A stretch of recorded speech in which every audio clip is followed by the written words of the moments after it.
Salut à toutes et à tous, bienvenue dans le dernier foot de cette saison 2014-2015 et on ne pouvait pas se quitter sans parler d'un anniversaire puisque fin mai on a fêté les 20 ans du 7e titre de champion de France pour les Canaries, un titre mémorable en 1995.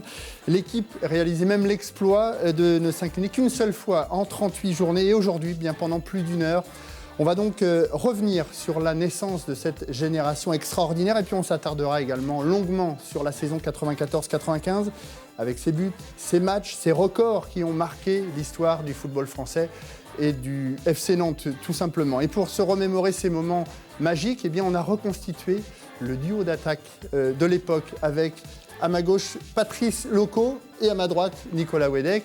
Il y a également Jafet Endoram. Bonjour à tous les trois. Bonjour. Bonjour. Et puis trois autres joueurs, champions de France également en 95. Alors eux, ils étaient plutôt défenseurs. Avec dans le coin là-bas, Eddy Capron, Stéphane Moreau et Laurent Guyot, bonjour. Et puis il y a également des journalistes qui ont suivi cette épopée en 95. Bruno Lautrey, ancien journaliste de Presse Océan, bonjour. Et Antoine Tollet de France Bleu Loire-Océan, que vous pouvez entendre tous les matins. Bonjour Antoine. Et puis il y avait également des supporters, journalistes aujourd'hui, mais supporters à l'époque. David Filippo de 20 minutes et Fabien Lévesque de France Télévisions. Bonjour à tous les deux. Allez, on commence tout de suite. On rentre dans le vif du sujet de cette émission. Pas de coup de cœur, coup de gueule aujourd'hui. Bien autre chose, regardez.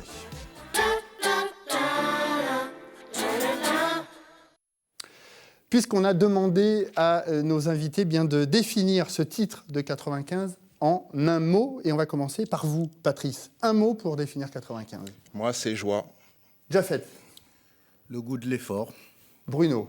Solidarité. Antoine. Splendide. On va aller voir les joueurs là-bas avec Eddy. Stéphane. Complicité. Nicolas. Confiance.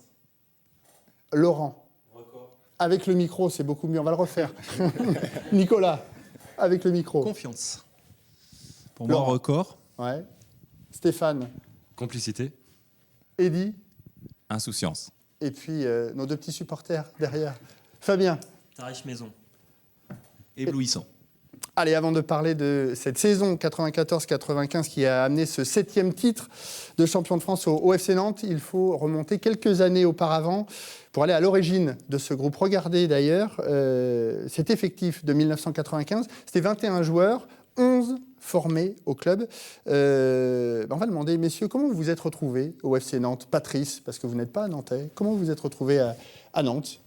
Moi, j'ai été recruté par le FC Nantes par l'intermédiaire des championnats de ligue qui se faisaient un petit peu partout en France. Et puis, après avoir fait un petit stage au FC Nantes en fin d'année, je suis revenu signer mon premier contrat d'aspirant au FC Nantes. Alors ça, c'est au milieu des années 80.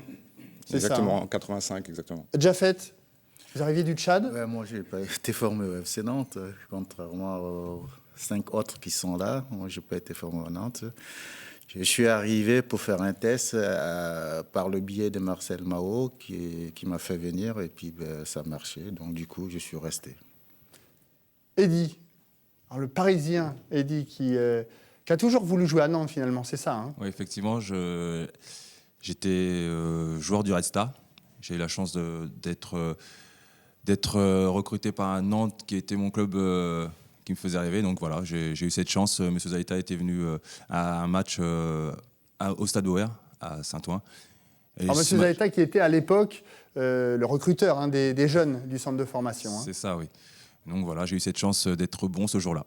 Stéphane, comment on se retrouve et en quelle année vous arrivez à Nantes? Vous êtes tous de la même génération là? À peu près, même si on a parfois une année ou deux d'écart, mais à peu près de la même génération. Moi, j'ai eu la chance d'être nantais d'origine et donc d'intégrer le club, je dirais, recruté en minime, c'est-à-dire à 13 ans à peu près. Voilà, et puis après le cursus dans les équipes de jeunes, et puis après le centre de formation, et puis après le bonheur de fonctionner avec tous ces gars-là. On va en parler pendant plus d'une heure. Nicolas, alors vous arriviez de la Bretagne, dans le coin, près de Lorient. Je suis lorientais d'origine, exactement, de Kévin, un petit club à côté de Lorient. Un peu le même parcours que Pat. Via les sélections régionales, j'ai eu la chance de faire partie de l'équipe du Morbihan et d'avoir un œil sur les clubs professionnels aux alentours de de Lorient, dont le FC Nantes faisait partie forcément. Et M. Zaïta m'a recruté via une détection, tout simplement. Alors Laurent, vous arrivez très jeune, hein. Vous êtes un des plus jeunes d'ailleurs à arriver. Ouais, enfin pour moi c'est un peu au différent. FC J'ai un Nantes. parcours un peu similaire à celui de Stéphane parce que j'habitais Nantes depuis 1976 et en fait j'ai toujours connu le Né en FC région Nantes. parisienne. Hein. Né en région parisienne. Mais j'ai intégré le FC Nantes quand j'avais 8 ans en 1978. Donc quand je suis passé pro avec cette fantastique génération, j'avais connu que le FC Nantes depuis la catégorie poussin. Dans les années 80, milieu des années 80, fin des années 80, quand tous ces jeunes arrivent à Nantes, le club est un peu en perte de vitesse. C'est bien ça, Antoine, Bruno? Oui, parce que déjà, il y a des jeunes qui sont partis, qui ont quitté le club à une époque. Hein, bon. On pense à Deschamps, de Sailly, oui, voilà, par exemple. Voilà. Et donc, il y a des joueurs de l'extérieur qui viennent, comme j'ai fait, par exemple. Bon, il y a eu après Benoît Coé, il y a eu des gens comme ça. Enfin, Benoît Coé qui était un Nantais, mais que le FC Nantes n'avait jamais recruté. Il vient de la SPTT, hein, c'est ça. Voilà, de la SPTT Nantes. Mais lui, il était trop près, peut-être, du FC Nantes, il faut croire. Donc, c'est des gens de l'extérieur, ce qui n'est pas toujours une recette aisée au FC Nantes, hein, parce qu'on a eu des gens de l'extérieur qui ne s'y mettaient pas du tout. Tandis que là, on a affaire à des gens qui se mettent parfaitement dans le bain. Ils avaient oublié les fondamentaux, les dirigeants nantais, à la fin des années 80. Je crois pas. Il y avait ça toujours. Je pense que Nantes, c'est Nantes. Donc c'est toujours. On va voir quelques images d'ailleurs de cette période. Oui, il y a eu cette idée. Alors je sais pas d'où elle est née, hein, Bruno, mais enfin d'aller chercher des gens qui n'étaient pas forcément formés ici. Non. Les fondamentaux étaient là, ont toujours été là. Enfin, c'est mon. Même à la sentiment. période les images qu'on découvre de Mo Johnson et de tous ces joueurs, Francky Vertotren. Oui, il y avait eu un virage et peut-être qu'il y avait eu un petit creux chez les jeunes aussi. Hein, ça arrive quelquefois. Hein, parce que bon, après, quand vous avez des jeunes de votre club et qui sont très bons. Quand vous voulez aller chercher des joueurs, vous avez un Touré par exemple, vous trouvez des gamins qui ont 17 ans, Touré il a que 3 ou 4 ans de plus, c'est difficile de les faire venir en disant tu joueras bientôt en pro. Quoi, hein, ça représentait quoi, messieurs, le FC Nantes, avant d'y arriver? Nicolas? À l'époque, le FC Nantes représentait beaucoup dans le paysage footballistique français. C'était un des clubs majeurs dans les années 80. Les années où on est arrivé ici à Nantes. Donc c'était un club qui était très aimé, qui est toujours aimé, et dont beaucoup de jeunes rêvaient d'intégrer. Qu'est-ce qui vous fait choisir Nantes, Patrice? Parce qu'on voit qu'à cette période, ça commence à être un peu délicat, il y a moins de résultats de l'équipe première, il y avait toujours ce centre de formation. Vous aviez par exemple d'autres propositions? Oui, c'est vrai que j'avais eu d'autres propositions pour intégrer des centres de formation qui avaient une formation qui était à la pointe à ce moment-là.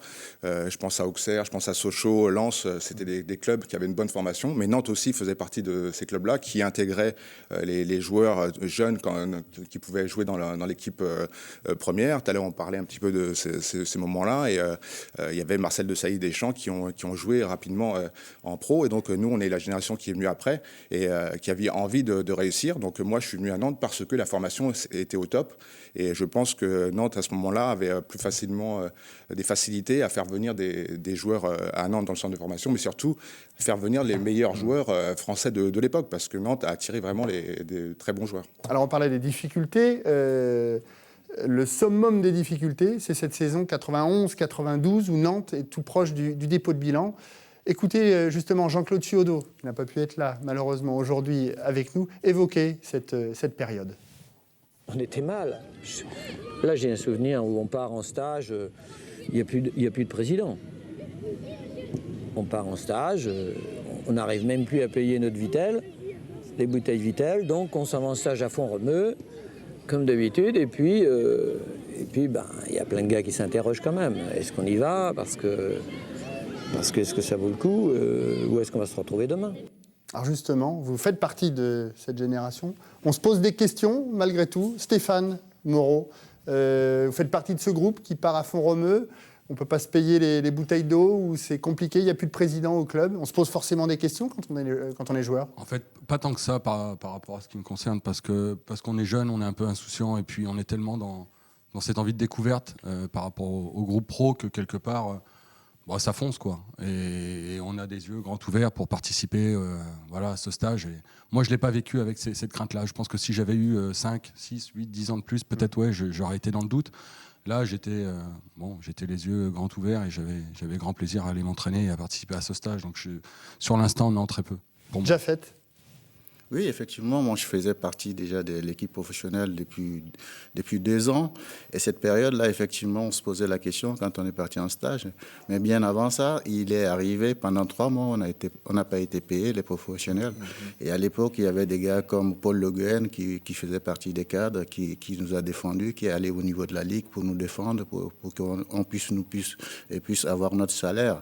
Et derrière ça, effectivement, on ne savait pas sur quel effectif repartir pour la saison suivante. La tentation de partir, toujours déjà faite, puisque vous étiez depuis 2 ans. Moi, j'ai démarré depuis 2 ans. Je n'étais pas vraiment un joueur confirmé, je n'étais pas cadre. Donc, moi, mon objectif, c'était effectivement de m'imposer. Donc, je ne me posais pas cette question-là. Mais les anciens qui étaient là avant, Georges Bourouchaga, Paul Le Guen, plein d'autres cadres qui étaient là, effectivement, ils étaient dans une incertitude totale. Ouais. Patrice, c'est un peu le même cas de figure pour vous ? Oui, exactement. C'est vrai qu'à ce moment-là, plusieurs joueurs confirmés, bien sûr, voulaient partir parce qu'ils ne savaient pas l'avenir, comment il était fait. Mais je pense que pour nous, les plus jeunes, on a envie de continuer à jouer, de faire des matchs en Ligue 1, découvrir. Moi, je jouais déjà depuis un petit moment, j'étais en groupe. Mais je pense que pour la plupart des joueurs qui étaient avec moi, les plus jeunes, je pense que c'était envie de prouver qu'on avait notre place au haut niveau. Et je pense que c'est pour ça qu'on ne s'est pas trop posé de questions et on avait envie de montrer des choses. On en entend déjà parler, Bruno, Antoine, de cette génération.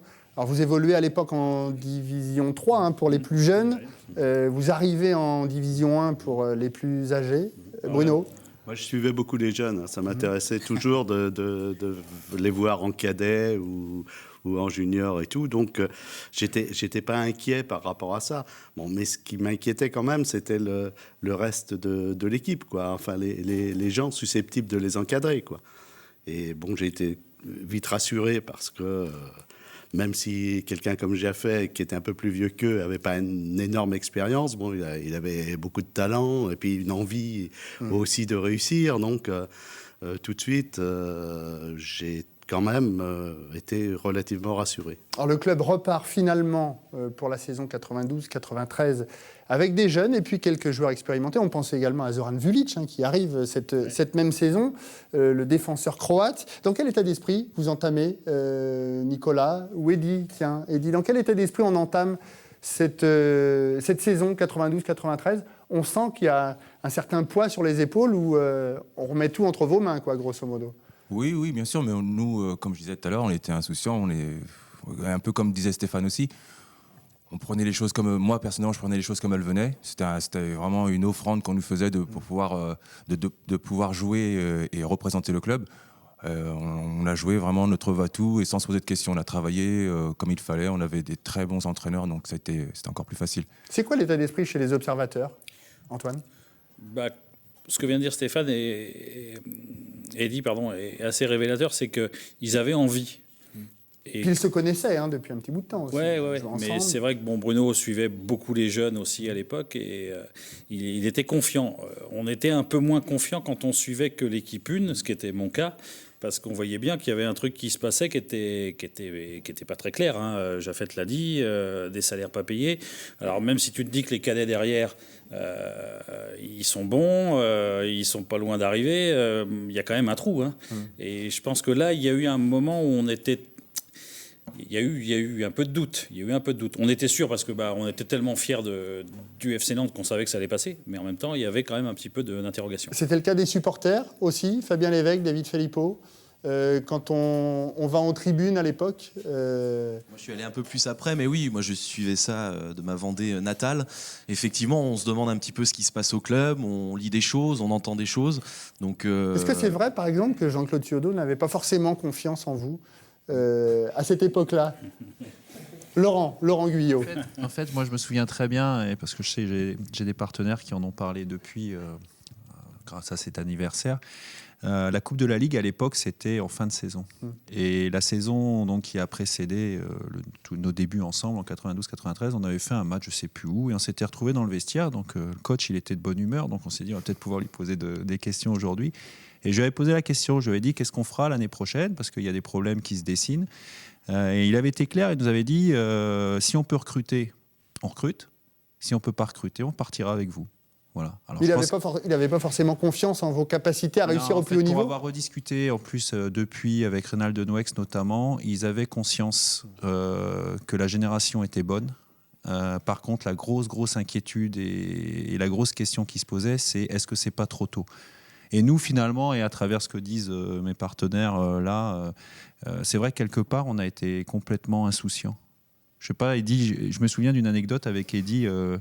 Le deuxième match de la saison 92-93, on avait battu Auxerre ou fait match nul contre Auxerre. Vous avez gagné à Auxerre de buts à 1. Voilà, et on a été à Toulon et on a battu à Toulon.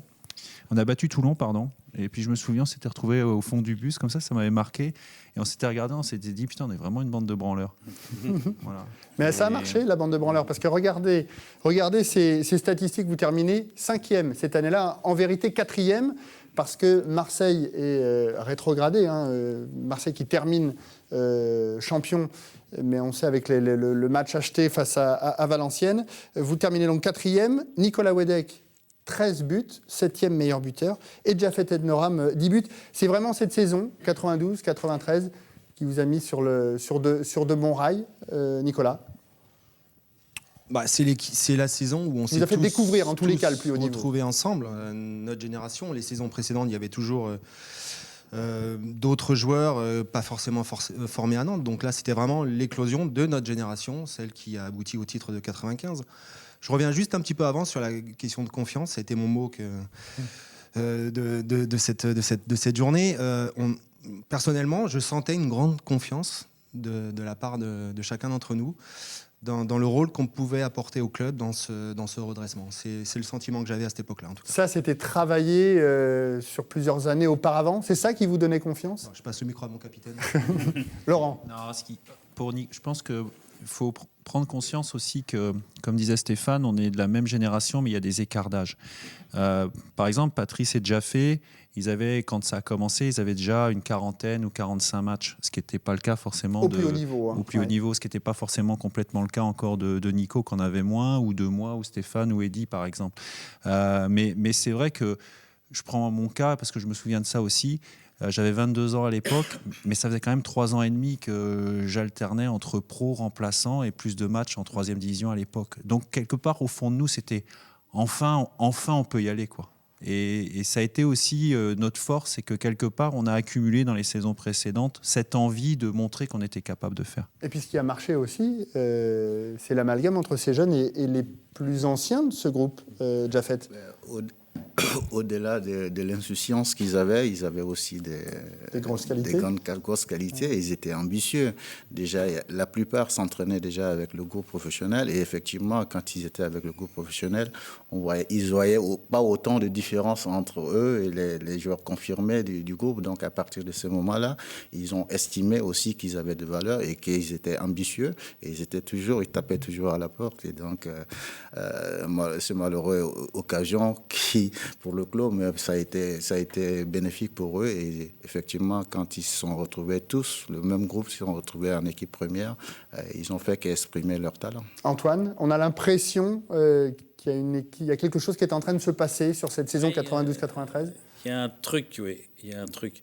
Ce que j'aimerais leur demander, moi, si tu le permets, c'est est-ce qu'aujourd'hui, ce serait possible ce genre de choses, c'est-à-dire le football a évolué quand même, a changé. Oui, avec Lyon. C'est peut-être une question que tu avais Oui, avec Lyon. Est-ce que on en a beaucoup entendu parler, mais le Lyon de cette année, est-ce qu'il ressemble au Nantes de 95, Bruno? Tout à fait. Moi, j'aime beaucoup cette équipe de Lyon parce qu'elle me fait évidemment penser à plusieurs, à la leur et à d'autres aussi, parce que cette histoire, on l'avait déjà connue avec les Olympiques, Baroncelli, Pécou, Amis, qui virent Gadocha, le meilleur ailier gauche de la Coupe du Monde. Ce cocktail jeune-ancien, c'est toujours l'idéal, pratiquement, parce que les anciens amènent une envie, et relance un peu les jeunes amènent une envie et relancent un peu les anciens, qui reposent peut-être quelquefois sur leur laurier. Vous vous sentiez poussé comme ça, Patrice, Jaffet, par ces jeunes qui arrivaient en se disant j'ai pas envie de perdre ma place non plus. Oui, quand même, des anciens. Je pense que j'étais pas encore arrivé à Nantes. Mais c'est vrai, l'équipe de Lyon d'aujourd'hui me fait penser un petit peu à ce qu'on a pu faire pendant ces 3 années, parce qu'avant qu'il y ait le titre de champion, il y a eu quand même 3 années où on a montré de très bonnes choses. Et où le club a été obligé de s'appuyer bien sûr sur des jeunes comme nous. Et vraiment, comme on l'a dit tout à l'heure, c'est vrai que c'est montré que le club pouvait nous faire confiance jusqu'au haut niveau. Et c'est vrai que dès cette première année, en 92, on a pu être européen. Donc déjà, c'était vraiment une très bonne chose. Et un parcours pour une jeune équipe qui était superbe. Alors on va passer à cette saison 93-94. On a titré la surprise FC Nantes sur cette saison parce qu'on croit que le plus difficile commence. Et puis finalement, vous débutez l'exercice par 3 victoires d'affilée face à Monaco et Saint-Etienne à domicile et à Toulouse à l'extérieur. Quel souvenir vous gardez de ce début de saison 93-94 Stéphane, Nicolas, au choix. Allez, Nicolas. 93-94, très gros dans vos souvenirs. Là. On avait toujours l'habitude de commencer très fort nos saisons, dû à une grosse préparation. Là, c'était plus Fort-Romeu, je crois, c'était Cran Montana peut-être. On avait toujours l'habitude, sous les ordres sous les footings de Giorgio et de Dag, ils nous mettaient bien minables, donc on commençait toujours très fort les saisons. Alors Giorgio qui était l'entraîneur adjoint de Coco Ciodo, et Philippe Daguillon, le kiné, qui est toujours kiné au FC Nantes. Donc toujours sur la lancée de la saison précédente, où on avait bien marché, on entame cette préparation très fortement, et le début de saison, le mois d'août, on fait toujours des gros mois d'août, de toute manière, donc ça nous lance véritablement dans cette saison 93-94. C'est dans la continuité de la précédente, il y avait déjà des certitudes pour cette année-là, parce que l'année 92-93, ils ont pu montrer qu'ils avaient le niveau pour jouer en Ligue, en première division à l'époque. Et puis cette année-là, je pense que on est parti avec des certitudes. Et compte tenu qu'ils avaient une valeur qu'ils n'ont pas tout à fait exploitée, donc ça a été une continuité justement sur ce plan-là. Mais j'y croyais, toi, Jaffet, Moi, j'y croyais déjà la première année. Quand ils sont montés dans l'équipe première, je croyais déjà tout simplement parce qu'à force de les côtoyer, je savais effectivement qu'il y avait un potentiel dans cette équipe-là. Après, effectivement, l'incertitude qu'on avait, c'est effectivement, dans des moments difficiles, on se posait la question comment on va s'y comporter. Ouais. C'est là où vous arrivez à la Beaujoire, Fabien, en tant que supporter. Vous me disiez tout à l'heure, 14-15 ans, pas plus. Au moment du titre, j'avais 14 ans au moment du titre. Donc sur cette saison, 93-94. Le premier match à la Beaujoire, c'était l'époque de Mo Johnston, donc ça remonte un petit peu avant. On a vu quelques images, 87. Ouais. Mais effectivement, cette saison 93-94, j'ai l'impression qu'elle posait les fondations de la saison suivante. C'est-à-dire que le 94-95, c'est la concrétisation de tout ce qui s'est passé auparavant. Le vécu collectif s'est installé, et donc c'est vrai que l'équipe était née d'ores et déjà une saison avant. Mais elle a progressé encore davantage et on a senti que cette équipe elle était capable d'aller loin, déjà. Alors, sur cette saison 93-94, on parlait d'un début de saison tonitruant, 3 victoires. Pourtant, après, ça va être un peu plus compliqué puisque vous ne gagnez que 3 fois sur les 16 rencontres qui vous amènent jusqu'à la 19e journée, jusqu'à la trêve. Beaucoup de matchs nuls. Ça veut dire que vous étiez dans le jeu, mais il manquait le dernier geste, il manquait le but. C'est ça, Nicolas ? Il me semble que Pat était absent, non ? Sur blessure, pas mal, la première partie. Sur la première partie de saison. Ouais. C'est tout. Hein. Ouais, la raison, elle est là. Un petit peu au pied, j'avais un problème de pied. Non, il manquait quelqu'un avec moi devant, peut-être. Mais je me souviens plus des matchs nuls. Je me souviens que des victoires. Alors, regardez, beaucoup de matchs nuls, en fait, sur cette première partie. Antoine, pas trop vous qui avez commenté toutes ces rencontres. De ça, c'est vrai qu'on vieillit, donc la mémoire s'efface un peu. On est resté... je me souviens plus vraiment de cette période de matchs nuls. Mais c'est vrai que si Pat était blessé, ça explique pas tout, parce qu'il y avait quand même Nico, il y en avait d'autres, il y avait Jaffet aussi. Donc, mais je pense que c'est vrai qu'on avait une bonne équipe, qu'on l'a démontré l'année d'avant, mais je pense aussi qu'au niveau de l'expérience, on ne l'avait pas encore. Cette équipe ne l'avait pas, et c'est vrai que quand on jouait contre d'autres équipes du championnat de France qui avaient beaucoup d'expérience, souvent, c'est vrai qu'il y avait un décalage, et peut-être qu'on arrivait moins à tenir les matchs, c'était plus difficile, parce qu'une équipe jeune ne peut pas, comme ça, faire de très bons matchs et avoir des gros résultats. Je pense que l'expérience compte beaucoup. Alors regardez, à mi-saison, pourtant, vous ne perdez pas beaucoup de de points sur le premier, le PSG qui est leader après 19 journées. Vous êtes 6e avec 21 points, à 8 longueurs du Paris Saint-Germain, 6 victoires, 9 nuls, 4 défaites, 16 buts marqués, 12 buts encaissés. Nantes a clairement confirmé sa très bonne saison 92-93. Ils ont déjà fait le travail sur cette moitié de saison, Bruno, là. Oui, c'est une confirmation. Ça s'est fait un peu lentement, tout ça, hein. Trop lentement au désir des journalistes, mais déjà, ça nous faisait plaisir, parce qu'on pouvait penser que ce serait pas si bien en début de saison. Donc, ça allait en plus s'améliorer derrière, quoi, hein. C'est déjà fait. Moi, je trouve que cette année-là, on a eu difficulté parce que la première, ça a été une année de surprise. On a surpris beaucoup des équipes. Il fallait confirmer derrière. Il fallait confirmer derrière. Donc, on est attendu partout aussi. Et donc, ça a été difficile tout simplement parce que notre jeu demandait tellement d'efforts. Et la première et la continuité de la deuxième, il y a tellement d'efforts qui a été fournis. Donc, à un moment ou l'autre, il fallait avoir justement une période creuse. Et ça a été effectivement, malgré qu'on a eu cette période creuse, comme vous venez de le dire, on n'a pas beaucoup perdu de match, donc ça nous a maintenu quand même au haut du classement, ce qui nous a permis de répartir en deuxième partie. Ouais.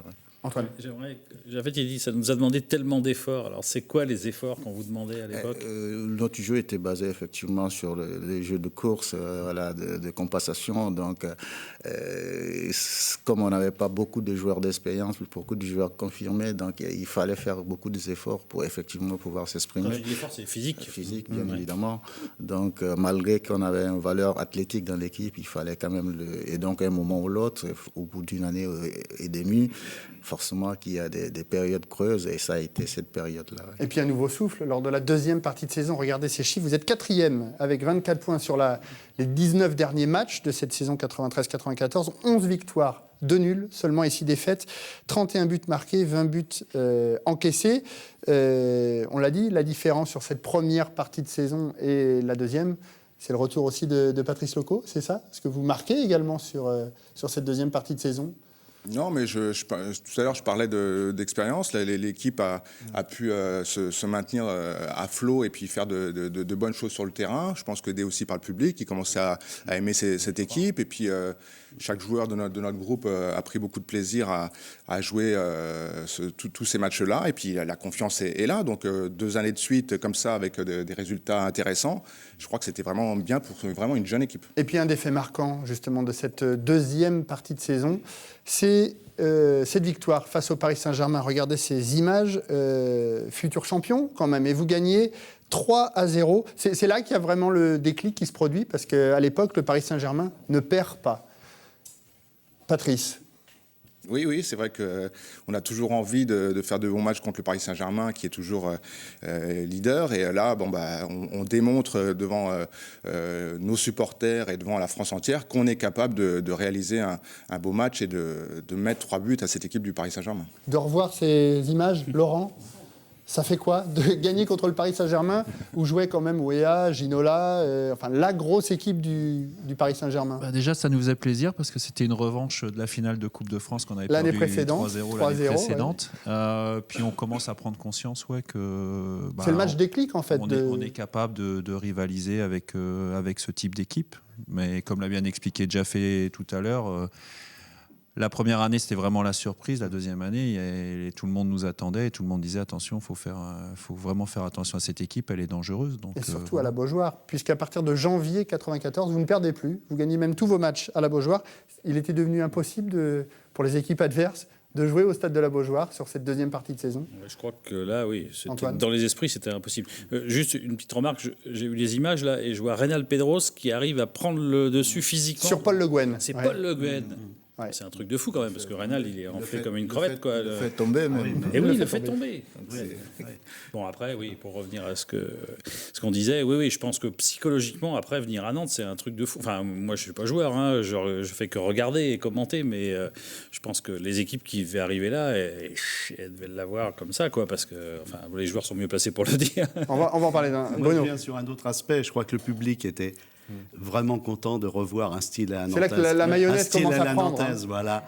Et parce qu'on parlait tout à l'heure de Vercauteren et de Johnston, voilà deux joueurs et deux personnalités que personnellement j'ai bien appréciées, mais qui étaient des joueurs pas du tout à la nantaise.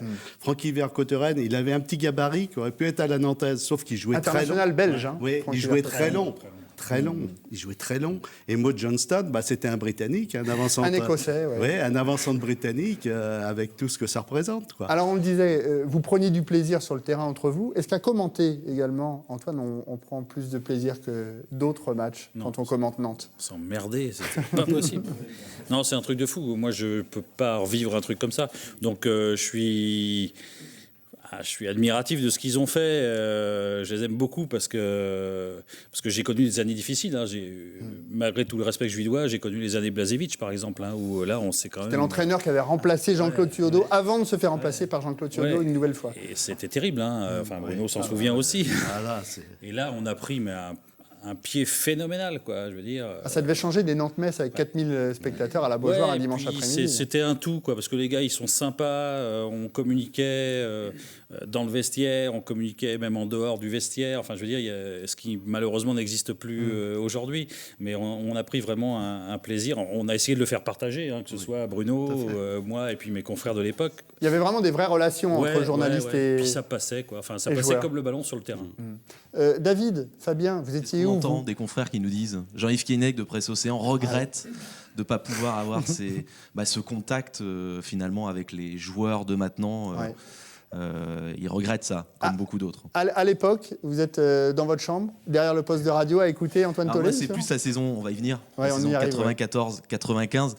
C'est un peu lui, hein, c'est Antoine Tollet qui m'a donné le virus. Je l'enregistrais même, c'est pour vous dire, je l'enregistrais. Il est malade, d'un Ancion.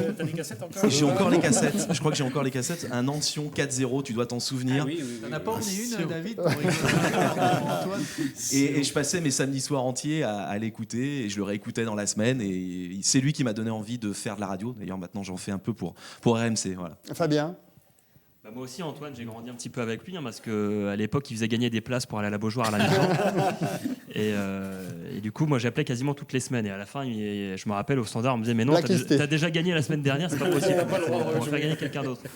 Et donc, c'est grâce à ça que quasiment toute la saison 94-95, ensuite, j'ai eu l'occasion d'aller voir quasiment tous les matchs à la Beaujoire, où il y avait ce fameux tarif maison, on va en parler tout à l'heure, mais c'est vrai que grâce à Antoine, j'ai beaucoup vibré également. Ouais, mais si moi je les ai fait vibrer, c'est grâce aux gars là.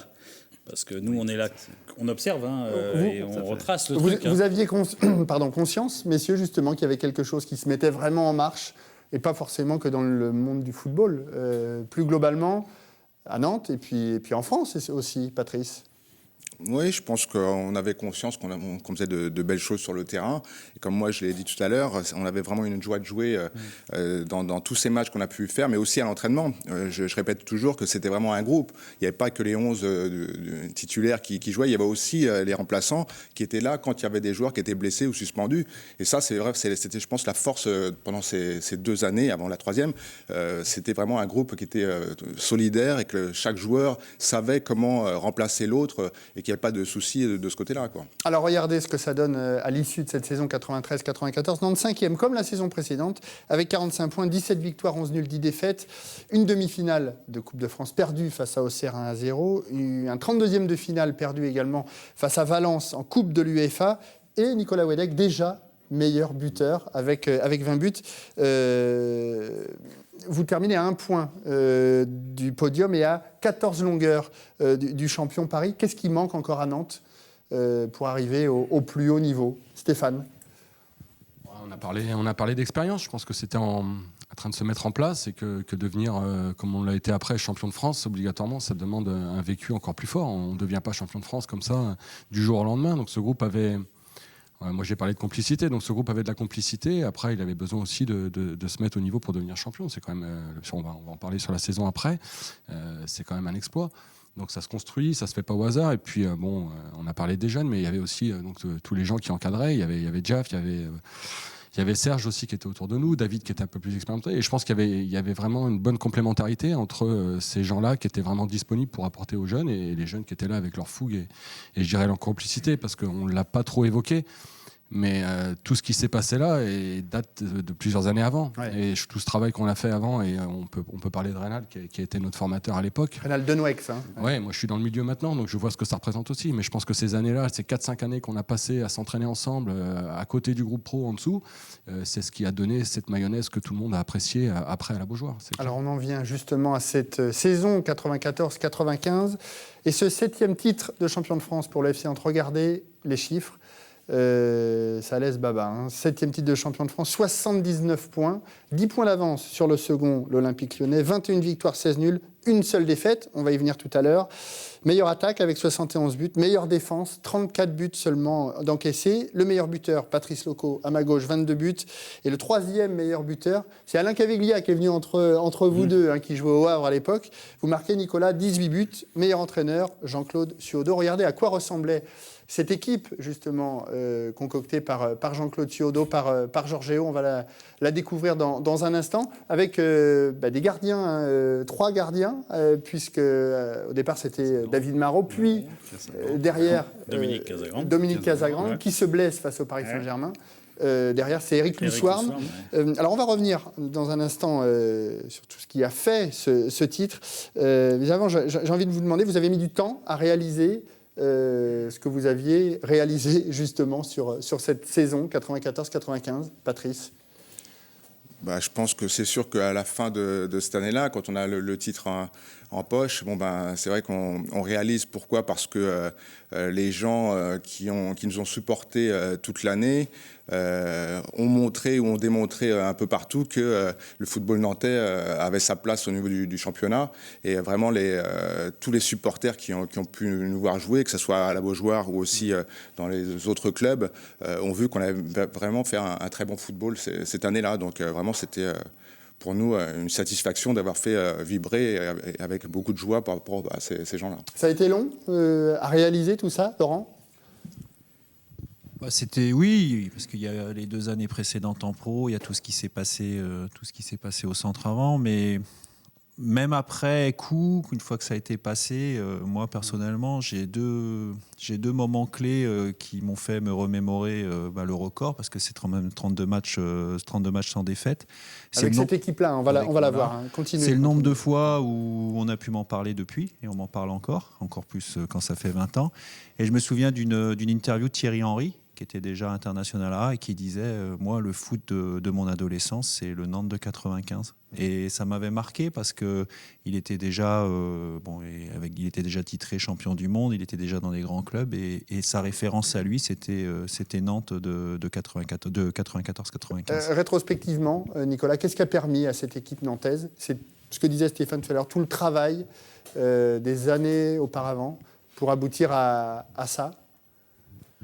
Ouais, c'est l'amalgame de beaucoup de talents, voilà, de personnalités différentes. On était tous très différents les uns des autres. On avait des activités en dehors aussi différentes, des passions différentes. On se retrouvait à la Genelière, on se retrouvait le samedi soir à la Beaujoire pour participer à la fête ensemble. Mais on était tous différents les uns des autres, et la mayonnaise a bien pris, c'est tout. Voilà, on n'était pas spécialement toujours ensemble après les matchs, on partait pas en vacances toujours ensemble, mais on s'appréciait tous et on se respectait. Antoine ? Oui, j'aimerais qu'il me parle du rôle du coach là-dedans, parce qu'on parle des joueurs, de l'amalgame.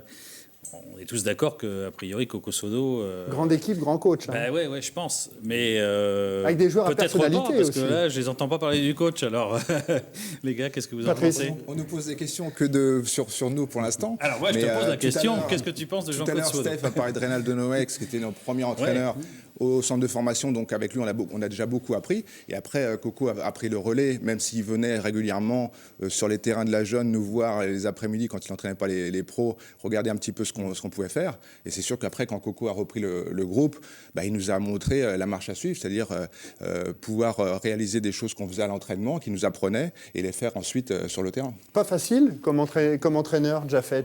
Je pense que Coco a été un élément déterminant dans l'éclosion des uns et des autres. autres.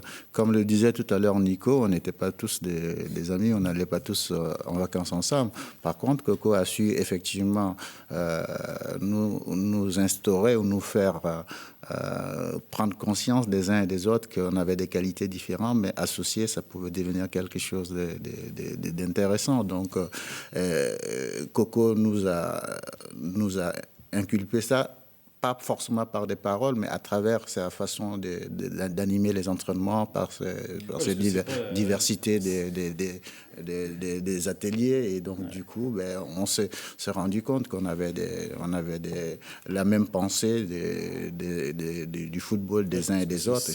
C'est pas l'animateur du Club Med, Coco. On est bien d'accord, c'est son point de vue technique, de technicien. Oui, technique, mais c'est un grand animateur sur le terrain aussi, parce qu'il a su instaurer des exercices. Il vous a fait chier quand même des fois ou pas? Il est chiant, ça c'est sûr que Eddy est mieux placé.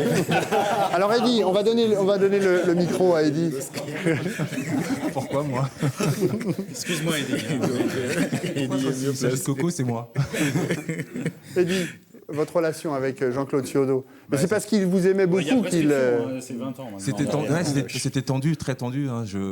Je voyais comment il fonctionnait avec moi. Il fonctionnait de la même manière avec Christian Carambeu. Et on réagissait pas pareil. Moi, je sortais de la séance, très souvent, exclu de la séance. Parce que ouais, voilà, et Christian avait une réaction différente. J'aurais peut-être dû avoir celle-ci. Voilà. Pour répondre à une question, ce que Coco nous a apporté, je pense qu'il Reynald a fait de nous a formés. Et Coco a fait de nous des compétiteurs. Donc, avec tout ce que ça engendre dans la préparation, il savait nous transcender et nous mettre devant les difficultés, les problématiques qu'on pouvait rencontrer dans les matchs. Alors on va revenir à cette équipe 94-95. Écoutez, Serge le disait, un de vos coéquipiers également à l'époque, qui parle des matchs que Nantes jouait et l'état d'esprit des adversaires quand ils arrivaient à la Beaujoire. Écoutez, sur cette saison. Rien que le fait d'arriver sur le terrain, on faisait tellement peur à l'adversaire que ce soit à domicile ou à l'extérieur, on sentait bien les équipes très très fébriles à l'idée de nous rencontrer. Et à partir de là, il suffisait juste d'enclencher la marche avant. C'était ça, oui. La grossette, un peu, vous dites. La grossette, vous disiez ou quoi? On fait peur à l'adversaire. C'était ça malgré tout. Il a raison. Stéphane. Obligatoirement, à partir du moment où le jeu se mettait en place et dans cet élément de confiance qu'on a évoqué, c'est clair que je pense que les équipes arrivaient avec un peu la peur au ventre quand même, de savoir comment ça allait se décanter. Et que je crois que même en essayant de garder une structure défensive très solide ou de fermer certaines choses, je crois qu'il y avait une capacité à prendre des espaces à une vitesse folle. Donc, on va voir quelques images encore et quelques buts inscrits par Nicolas Wedek ou par Patrice Lecaux ou Jafet Enderam. Dans les tribunes, messieurs, parce que David... Dans la chambre d'abord, mais... David, comment on vit ça? Vous étiez en tribune noire à l'époque, hein, c'est ça? Non, j'allais plus avec mon papa, j'allais en tribune Jules Verne ou Océane. Et on sent qu'il y a quelque chose qui... Voilà, c'est l'aboutissement de... Déjà, on vient au stade, on sait qu'on va voir déjà des buts. Ce qui n'est pas le cas ces dernières saisons avec le FC Nantes quand même. Donc, et on sent que cette équipe, elle va sans doute aller au bout. Et puis on va en parler sans doute tout à l'heure du match, du but de Patrice Lecaux contre le PSG. On sent à travers cette victoire qu'il va se passer quelque chose cette saison de toute façon. Vous disiez tout à l'heure, on n'était pas tous copains. Est-ce que dans la saison, ça aurait pu clasher à un moment ou à un autre entre vous et tout s'écrouler finalement? Parce que c'est pas facile de faire vivre un groupe. On parlait de Jean-Claude Ciodo, qui avait un rôle extrêmement important pour qu'un effectif marche bien, déjà fait. Non, je pense que... Il y a eu des tensions aussi entre nous. Hein. Je ne dirais pas tout, mais il y a eu... Ça fait 20 ans maintenant. Il y a eu des anecdotes des fois il y a eu des tensions entre nous. Mais après, je pense qu'on a eu la chance d'avoir un groupe qui est assez intelligent, qui connaît son but. Donc on a tous tiré dans le même sens, ce qui nous a permis effectivement. Mais ce qui est sûr, je vous assure qu'il y a eu pas mal de tensions dans ce groupe-là aussi. Eddy, c'était chaud un peu, ouais. Eddy. Encore moins. Dès que c'est chaud, quand ça chauffe un peu, c'est Eddy. Non, oui, il y a eu on va dire des petits clashs qui ont permis de se dire les choses et puis d'avancer après. On s'est dit les choses au lieu de les garder en soi, donc ça nous a permis d'avancer, surtout. Antoine. J'aimerais bien que vous précisiez sur les clashs, parce que dans tous les domaines. Dans une entreprise, il y a des clashs entre les gens. Mais vous, ils sont de quel ordre? Parce que pour pouvoir après se passer la balle sur le terrain, si tu t'es engueulé la fois d'avant avec ton pote, tu lui passes pas le ballon, quoi, je veux dire. Alors que vous passiez le ballon. Comme je le disais tout à l'heure, on avait un groupe qui est assez intelligent.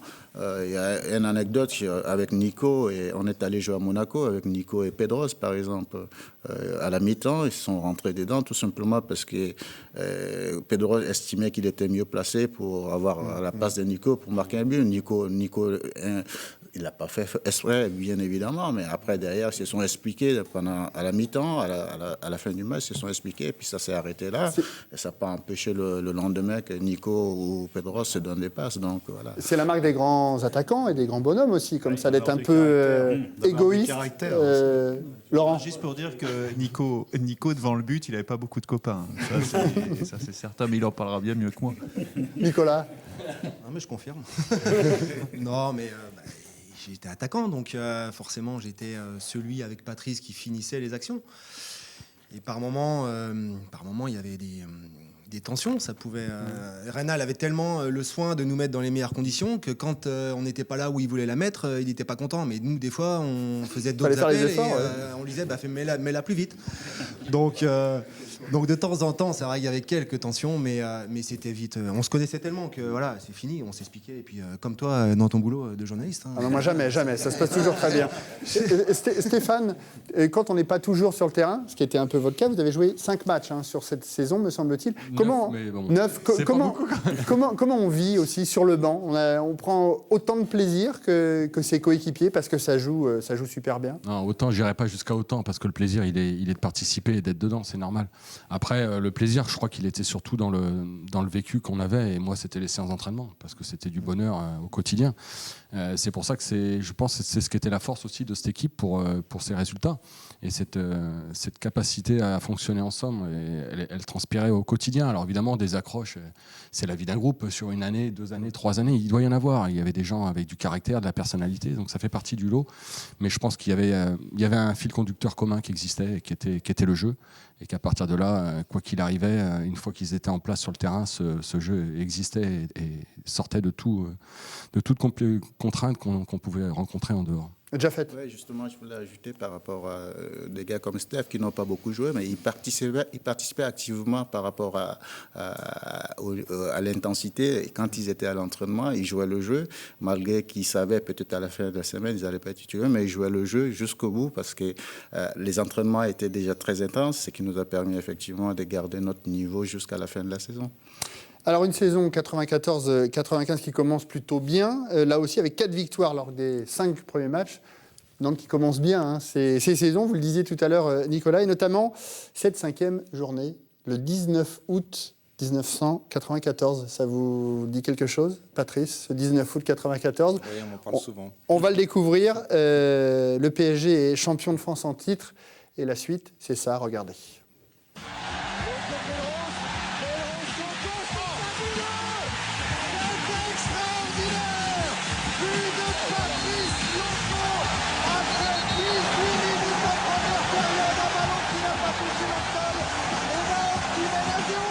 Alors ça fait du bruit, on a reconnu le regretté Thierry Gilardi qui commentait cette rencontre. Antoine, comment vous l'avez vécu et comment vous l'avez commenté ce but? Souvenez-vous. Je crois comme tout le monde à l'époque, c'est-à-dire que c'était un moment de folie. Après, c'est la vitrine. On va peut-être le revoir du d'ailleurs. FC Nantes, c'est la vitrine. Mais le FC Nantes ne se résume pas forcément qu'à ce but. Enfin, je ne sais pas ce qu'en pense Pat qui est là aujourd'hui. On va lui en parler dans un instant. Ouais, forcément, c'est un truc qui t'explose, quoi. C'est un truc de fou. Quand ça se passe sous tes yeux, oui. Mais après coup, qu'on le resserve aujourd'hui, c'est eux les mieux placés pour en parler. Est-ce que c'est utile? Oui, parce que c'est une image de marque du foot et du FC Nantes. Mais en même temps, il ne faut pas que ça soit non plus résumé à ça, le FC Nantes. Je crois pas. Même si là, c'est... Mais est-ce que c'est un bon condensé, finalement, Patrice, de la saison nantaise? Oui, enfin, moi, je veux reprendre ce qu'il vient de dire.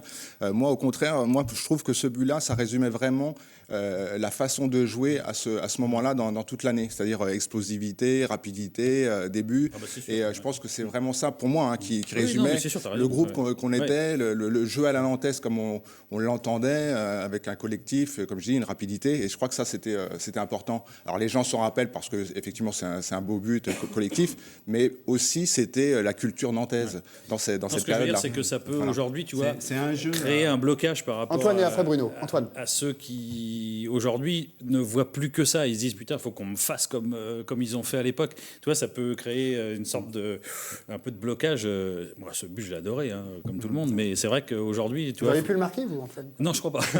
Bruno? Non, en plus, je rejoins Patrice, c'est un jeu à une touche de balle et aérien. En plus, parce que c'est jamais à terre, là, en l'occurrence. Alors, vous allez nous le raconter dans un instant, Patrice, mais je me tourne derrière les supporters que vous étiez, Fabien et David, parce que David, vous m'en avez souvent parlé de ce but, et quand je préparais l'émission, tu parles du but de Patrice Loco. Vous a vraiment marqué, celui-là. Le pire, c'est que j'étais même pas au stade, j'étais en Pologne, moi. J'étais en voyage, j'avais 16-17 ans, et j'avais dit, alors vous allez dire que c'est un peu mystique, mais j'avais dit que Nantes, j'avais prédit, j'avais dit à des copains en Pologne, j'avais dit Nantes va gagner 2-0, je m'étais trompé, mais que Loco allait marquer à la 18e.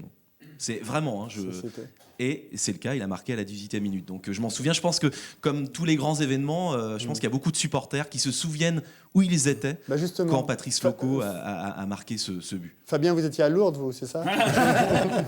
Non, j'étais devant ma télé, je me rappelle parfaitement, et ce jour-là, j'avais vraiment explosé de joie, effectivement. Ce but-là, comme disait Patrice, c'est le symbole du jeu à la nantaise. Ce collectif, ce jeu à une touche de balle, qui se trouvait les yeux fermés. Vraiment, ça symbolise véritablement la complicité qu'il peut y avoir entre les garçons, quoi. Racontez-le-nous, on va le revoir si vous voulez bien. Racontez-le-nous ce but parce que, on va le revoir, c'est une touche de Benoît Coët. Là, vous touchez le ballon. Vous savez ce que vous devez faire là, à ce moment-là? Oui, c'est vrai que c'est très rapide, mais sur la touche, voilà, je me déplace comme il faut. Reynal aussi, je sais qu'il est dans mon dos, je lui donne le ballon. Et puis lui, le ballon lui vient. Et puis avec sa technique, il arrive à me la remettre dans la course pour que je puisse la reprendre de voler instantanément. Bon, après, le ballon... arrive dans les buts. Et vous aviez vu où était placé Bernard Lama? Vous ne regardez pas, vous tapez comme ça? Non, je sais à peu près où est le but et je frappe. Après, le ballon est dans les filets et on est tous très contents. C'est de l'instinct quand même. Voilà. C'est pas un truc ça se travaille pas, ça.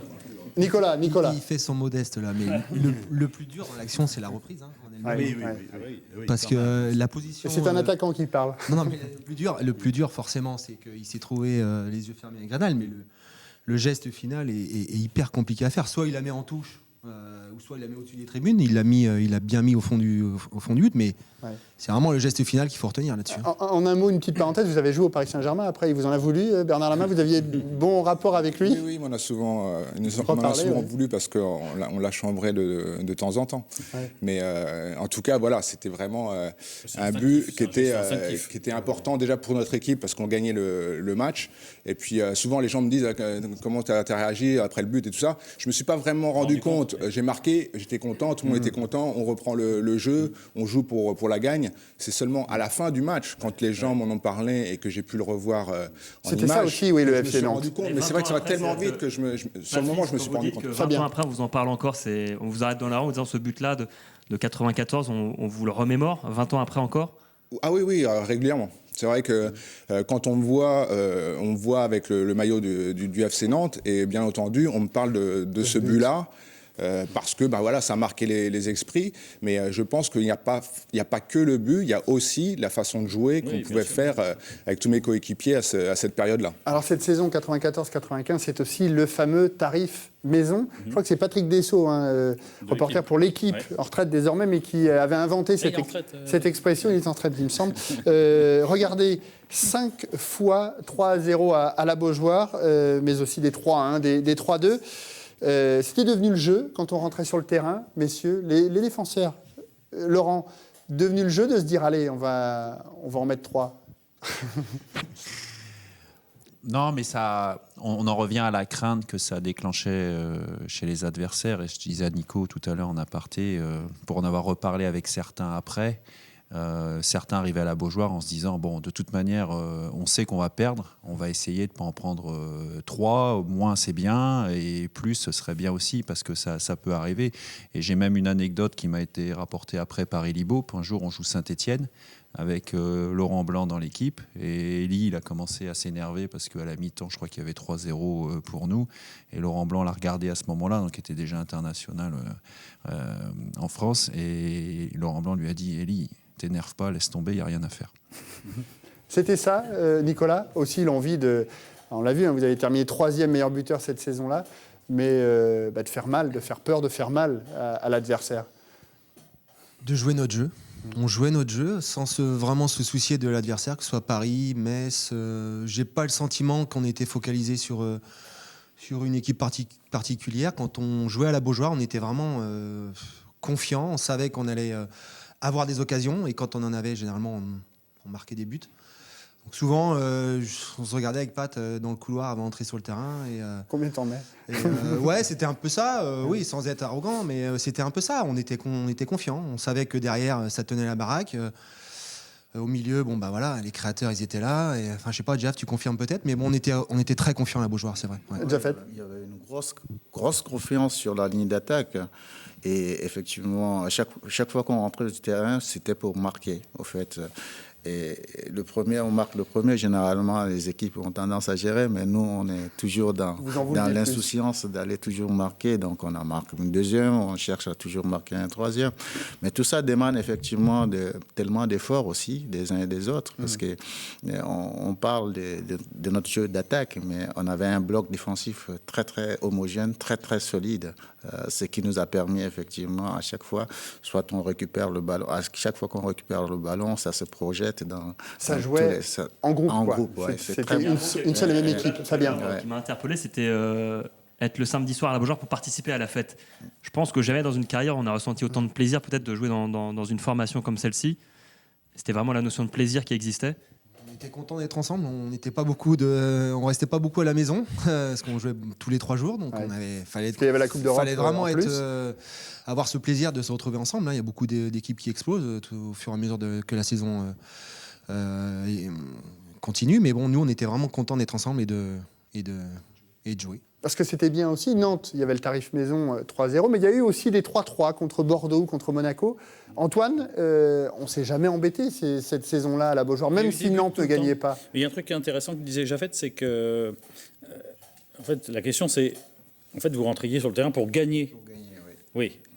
Voilà, on résume assez bien la situation aujourd'hui du foot. Donc aujourd'hui, j'ai un peu le sentiment que le foot, voilà, on rentre pour pas perdre. Et là, c'était pas du tout la même. Même si les gars, ils savaient que derrière, ça allait assurer, ils rentraient pour gagner. C'était ça, messieurs. On venait au stade aussi, David, Fabien, parce que on voyait des matchs comme face à Monaco. Il y avait eu 3-3, mais c'était du spectacle tout le temps, finalement. C'était effectivement, on savait qu'on allait voir des buts en venant à la Beaujoire. Il y avait quasiment une garantie de voir du beau jeu. C'est ce qu'on venait voir, effectivement, on se régalait véritablement. Il y avait une vraie identité, une vraie culture de jeu qu'on ne retrouvait pas ailleurs, et on s'est vraiment régalé pendant ces moments-là. Et il y avait la garantie de voir des buts, du spectacle, et c'est ce qu'on cherche quand on est passionné de football, c'est ça. David, un mot ? C'est ce que je lissais à l'oreille de Fabien à l'instant. Imaginez le public actuel avec cette équipe, ça serait parce que c'est vrai qu'à l'époque le public était davantage peut-être spectateur que supporter, même s'il faisait du bruit. Mais c'est vrai que le public actuel, le fameux mur jaune actuellement avec cette équipe, ça aurait été génial. Alors on a parlé du but. Eddie, ce que je voulais dire par rapport au jeu, pour revenir au jeu, je pense que les adversaires en venant à la Beaujoire, l'adversaire déjouait complètement. J'ai eu des retours quelques années après comme quoi ils musclaient carrément le jeu parce que sachant qu'ils jouaient Nantes, il fallait muscler le jeu, et des fois c'était peut-être pas leur jeu, mais ils sortaient complètement de leur manière de jouer habituelle, et ils déjouaient complètement. Ça nous a permis justement nous, inconscients, insouciants, on jouait toujours de la même manière. Alors c'était à la Beaujoire, mais également, on a parlé du but de Patrice Loco face au Paris Saint-Germain.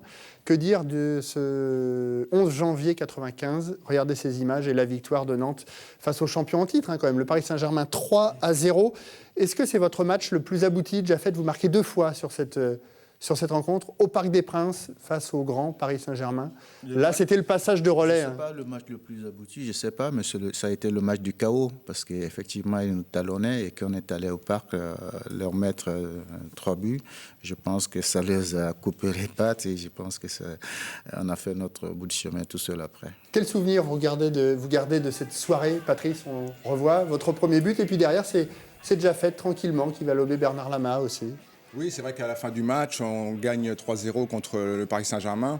Et c'est là qu'on se donne maintenant, après, les moyens, je pense, de pouvoir aller au bout. Je pense on prenait confiance et on était certains de notre force. Et je pense que ça a été une bonne chose après pour pouvoir continuer à garder le rythme et ne pas flancher. Pourtant, tout n'a pas toujours été aussi facile. On a retenu aussi ce match à Lens. C'était le 2 avril 1995. On va en voir quelques images. Vous faites match nul, 1 but partout avec un but d'Eddie Capron. C'est bien celui-là, Eddie. Il vient bien couper au premier poteau. C'est le seul de la saison, mais il est beau. Puis alors derrière, vous terminez la rencontre à 8. Antoine, vous faites « Ah oui, ça y est, ça vous revient en mémoire ». Oui. Un but partout, c'était dit n'importe quoi ce match, finalement. Oui, je m'en suis excusé parce que j'ai eu des mots un peu durs, trop durs, sur l'arbitre. Ouais. Monsieur Colombo, à l'époque. Mais c'était l'arbitre de touche surtout qui avait merdé. En fait, l'idée, c'est que l'arbitre vous a expulsé, déjà fait, alors que c'était Claude Makelele. C'était le premier à être expulsé, Et puis derrière, Christian Carambeu et Reynald Pedros, vous terminez la rencontre à 8. Ouais, c'était terrible. Pourtant, vous revenez avec le point du match nul. Je me souviens de l'attitude de Jean-Guy Willem à l'époque, là, qui avait été particulièrement insupportable. Enfin, moi, c'était ce que j'avais ressenti. Je ne sais pas si les joueurs, vous l'aviez ressenti comme ça à l'époque. Parce qu'il était arrogant, il avait été désagréable. Il avait marqué, c'est lui qui égalise, je crois, sur le coup franc à la fin.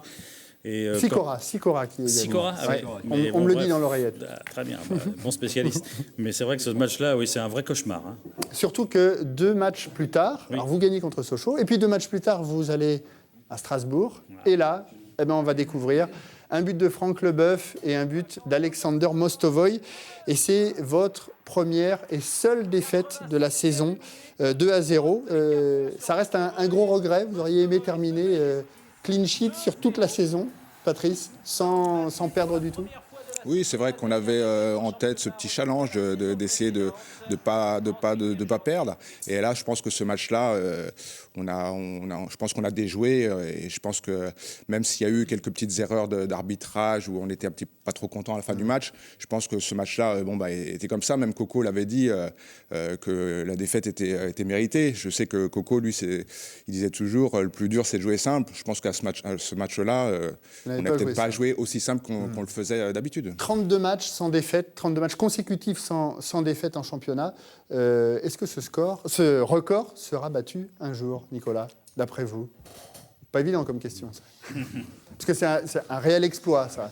Il a failli être battu l'an passé. Je crois que Paris est resté longtemps invaincu. Parce que même le Paris Saint-Germain, le grand Paris Saint-Germain, n'a pas réussi.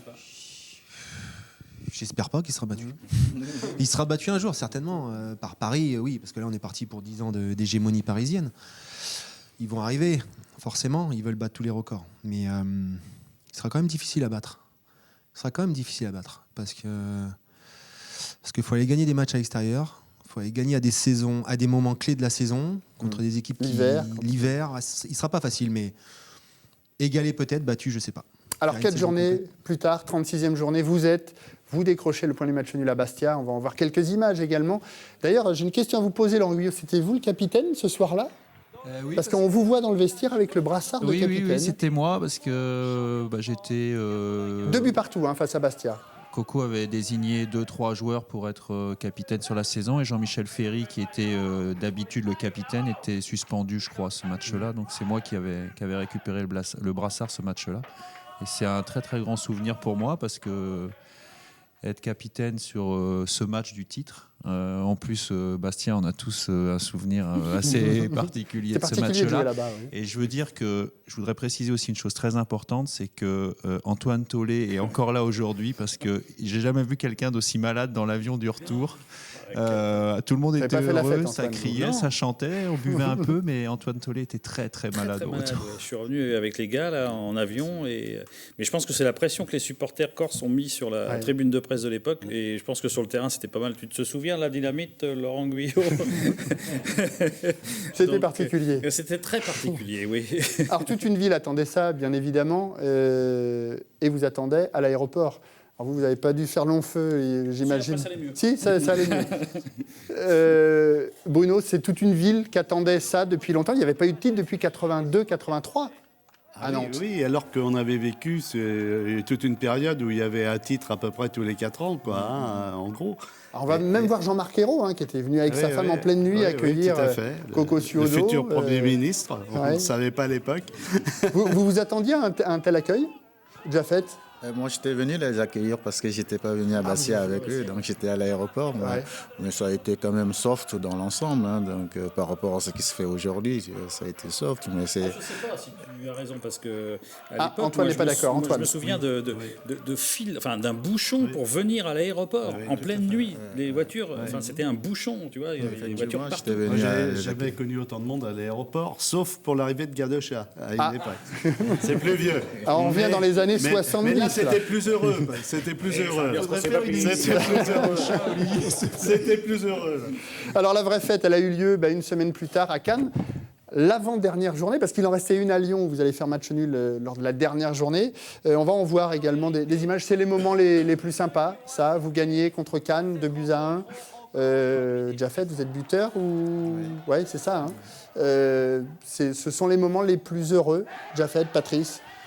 Oui, parce que c'est la communion avec notre public. C'est vrai qu'on était champion bien sûr à Bastia, mais la communion avec le public qui nous avait poussé toute la saison, c'était ça à la fin du match. Et on avait envie, avant le match, de pouvoir gagner pour bien finir devant notre public. Donc vraiment, c'était une très belle fête et de très bons moments. David ? Alors là, cette fois-ci, j'ai fait une infidélité à Antoine Tollet. J'étais au stade avec mon papa. Moi, j'ai 2 souvenirs. Paradoxalement, c'est le but de Kosnikou, je crois, qui avait marqué. Il me semble, il y avait 2-0 pour Cannes. Et puis, la fin de match, où les joueurs sentent que le public va envahir. Parce que c'était la première fois, on n'avait jamais vu ça. Et il y a certains joueurs qui sont plus proches du tunnel de la sortie que des buts, en fait. Donc, parce qu'ils ont peur de se faire Eddy, vous avez eu peur souffler. Sur le terrain? Déjà dans le vestiaire. Non mais sérieux, j'étais déjà dans le vestiaire. Ah oui, un quart d'heure avant la fin, vous êtes... quasiment. Vous êtes allés. Messieurs, on a vu certaines images où Éric Decroix ne peut même pas rentrer au vestiaire. Nicolas? Oui, c'était vraiment la grosse fête. Personnellement, j'étais dans les vestiaires aussi, parce que je n'ai pas joué ce match-là, j'étais blessé. Mais j'ai vite fini dans la piscine et puis faire la fête avec les Alors c'était cette saison, 94-95, c'est également l'éclosion, vraiment, aux yeux de toute la France, de 2 joueurs. Patrice Loco, 22 buts, on le disait, meilleur buteur, et Nicolas Ouellec. Alors justement, on a sélectionné quelques-uns de vos buts qu'on va découvrir. Et puis vous allez nous dire celui que vous avez préféré. On ne parle pas de celui du Paris Saint-Germain. Dites-nous, Patrice, celui que vous avez préféré dans cette saison, mis à part celui face à Paris. Je n'ai pas de préférence par rapport à début, mais moi j'ai juste le souvenir d'un match où à la fin du match il y avait marqué Loco en haut au niveau de la tribune, parce que j'avais marqué 3 buts. Ouais. C'était contre Lille, je crois, et voilà, j'ai ce souvenir-là parce que c'était étonnant, quoi. Voilà. Nicolas? Peut-être le but à Auxerre lors de la 2e ou 3e journée. On l'a vu tout au début avec une reprise de volée.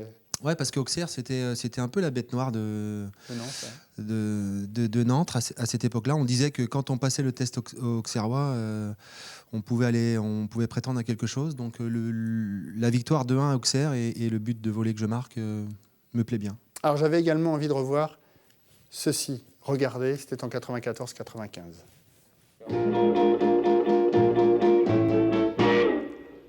Only you can make this world seem right. Only you can make the darkness bright. Alors vous aviez des talents de chanteur, on l'a vu. Et ben, justement, on a prévu tout ce qu'il faut. La petite musique, allez c'est parti Glenn. Et puis le playback, Patrice Loco. On y va, allez c'est parti. Je fais à deux, non, moi je fais pas. Alors c'était simple, il fallait juste claquer des doigts. J'étais bien aidé par Jafet, avec Christian, avec Claude aussi. Hein. Bah oui. Allez, les cœurs, c'est vous maintenant. On va demander au cœur de venir juste derrière, alors à ce moment-là. Non. Jafet, tu t'en veux d'avoir chanté ça? Pourquoi? C'était un clin d'œil. Bravo. De toute façon, c'était un clin d'œil. C'était très ridicule, au fait. C'est qui t'a fait faire ça? C'est Pascal Pro qui... Comme tous les autres ont suivi. Donc, alors l'idée, oui, c'est... C'était un clin d'œil pas que je me pour démarque. notre entraîneur. Les Platters, Only You, c'était le titre que préférait Jean-Claude Suodo. Et puis c'est un clin d'œil pour notre entraîneur avec qui on avait toute la confiance. Voilà. Eh ben, je crois qu'on a fait... le tour de ce... Je l'ai fait pour les autres, je ne l'ai pas fait pour Coco. En tous les cas, vous êtes bien évidemment. On peut garder la musique en fond, ça peut être sympa. Avant de se quitter, justement, regardez ceci. Le 4 juillet prochain, le stade d'Éric va être inauguré. On va découvrir ça. Et puis beaucoup de grands noms, et notamment Jafet Enderam. C'est un jubilé déguisé, c'est ça, Jafet? Non, pas du tout. Pas du tout, c'est pas un jubilé. Un jubilé, ça se fait pas à Eric, ni avec le Lichon, ni avec...